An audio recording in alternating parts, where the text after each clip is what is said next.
আসসালামু আলাইকুম ভিউয়ার্স। তো জিমেইল দিয়ে কোনো প্রফেশনাল কাজ করতে হলে কিন্তু আমাদেরকে জিমেইলের সুরক্ষার জন্য টু স্টেপ ভেরিফিকেশন অন করতে হবে। তো টু স্টেপ ভেরিফিকেশন অন করতে কিন্তু আমরা অনেকেই পারি না। তো যারা পারে না তাদের জন্য আজকের এই ভিডিওটা। তো টু স্টেপ ভেরিফিকেশন কিভাবে অন করবেন পুরো প্রসেসটা দেখিয়ে দিচ্ছি আমি মোবাইল স্ক্রিনে।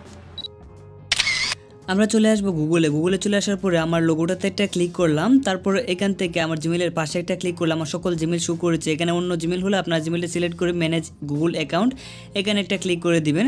তো আপনার গুগল অ্যাকাউন্টের এরকম একটা অপশন চলে আসবে। তারপর সিকিউরিটি দেখতে পাচ্ছেন এখান থেকে। তো এখানে সিকিউরিটিতে এটা ক্লিক করে দিবেন। তারপর নিচের দিকে দেখেন যে টু স্টেপ ভেরিফিকেশন এটা কিন্তু অফ আছে। তো আমরা এটাতে একটা ক্লিক করে দিব। এটাতে ক্লিক করার পরে নিচের দিকে দেখেন turn on two step verification. তো আপনাদেরকে এখানে একটা ক্লিক করতে হবে। আর আগে থেকে বলে নিই, অবশ্যই আপনার জিমেলটা আপনার নিজের একটা ফোন নাম্বার দিয়ে খোলা থাকতে হবে, না হয় কিন্তু হবে না। তারপরে এখানে একটা ক্লিক করার পরে এরকম অপশন চলে আসছে, ফোন নাম্বারটা শো করছে এখানে দেখতে পাচ্ছেন।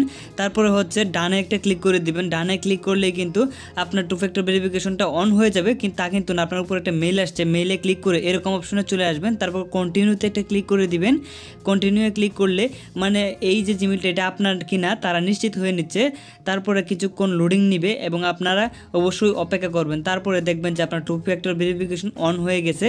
তো এখান থেকে আমরা দেখতে পারবো না। এখন যদি আমরা সেই কাঙ্ক্ষিত আমাদের যেখানে ছিলাম সেখানে যদি জিমেলে যাই তাহলে কিন্তু দেখতে পারবো যে আমাদের টু ফ্যাক্টর ভেরিফিকেশনটা অন হয়ে গেছে। তো দেখতে পাচ্ছেন টু ফ্যাক্টর ভেরিফিকেশনটা কিন্তু আমাদের অন হয়ে গেছে। এখান থেকে চাইলে আপনি আবার এখানে একটা ক্লিক করে আবার একটা ক্লিক করে turn off two step verification এখানে একটা ক্লিক করে অফও করতে পারবেন। তো আমার মনে হয় বেটার হবে অন রাখাটা, কারণ এটা আমাদের জিমেলের জন্য খুবই নিরাপদ এবং হেল্পফুল।